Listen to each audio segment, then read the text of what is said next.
Walk through the digital landscape of 2026, and you'll find a world that looks increasingly flawless, but strangely vacant.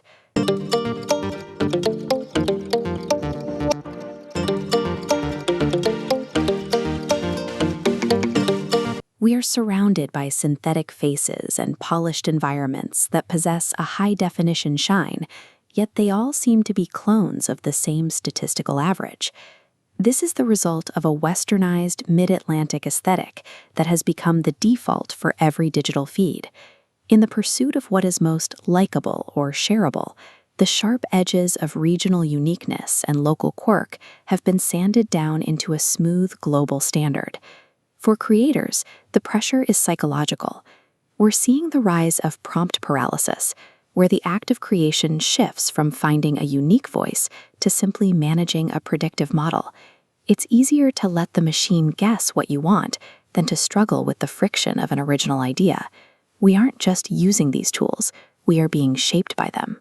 Creators are now exhausting themselves trying to mimic these machine-friendly aesthetics, effectively training themselves to be as predictable as the algorithms they're trying to please. This homogenization is driven by a phenomenon known as the Mirror Heuristic. Generative models don't actually create, they calculate. They have no intentionality or soul. Instead, their every output is governed by statistical probability, a mathematical guess at what art or writing is supposed to look like. These systems ingest millions of human artifacts only to spit back a sanitized version of that data. It's a process of taking the vast complexity of human culture and distilling it into a mathematically average clone. The result is incredibly efficient, but it comes at a steep price. We're trading the beautiful friction of human imperfection for an optimized void that values the volume of data over the depth of expression. The irony is that we are now locked in a feedback loop with our own digital shadows. We are forced to compete against the very work we produced in the past, now reflected back at us in a diluted, averaged-out form. Optimization was supposed to expand our reach, but instead it's trapped us in an echo chamber where the only thing being reflected is our own data. To understand why this happens, we have to look at how human culture looks when mapped onto a statistical distribution. This is the cultural bell curve. Most common ideas sit in the center, while the rare and unique ones spread out toward the edges. These margins are where the friction lives. This is the home of local histories, rare dialects, and the weird human choices that don't fit a standard mold. This is where culture actually evolves. But optimization algorithms don't see value in these edges. To a probability model, a unique outlier isn't a breakthrough. It's just statistical noise that needs to be filtered out to reach a more efficient result. The algorithm forcefully pulls these shapes toward the middle. By deleting the unoptimized noise of the margins, the system arrives at the most highly probable middle ground outcome every single time. When you mathematically remove the outliers, you lose the diversity that defines a global village. What remains is a global soup, a single, averaged perspective that is perfectly polished but fundamentally indistinguishable. This system relies on a constant stream of new human input to stay relevant. But because creators are increasingly deferring to AI, that well of original cultural data is beginning to dry up. This leads to model collapse. It's a technical crisis that occurs when an AI is trained predominantly on content that was itself generated by an AI. It's a system learning from its own shadows.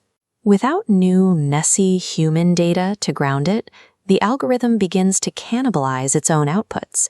We see a rapid degradation of style. The nuances of a brushstroke or the cadence of a voice become blurred and pixelated through repeated mimicry. As this loop continues, the cultural bell curve begins to squeeze. The center becomes even more crowded, while the edges, the parts of the curve that held our unique differences, simply vanish. When these models become our primary tools for storytelling and archiving, the loss of these outliers isn't just a technical glitch. It means the specific local histories and dialects that weren't statistically significant are effectively being erased from our collective digital memory.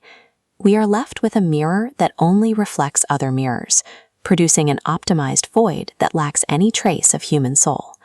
In a world where flawless execution is cheap and ubiquitous, perfection has started to signal a lack of humanity.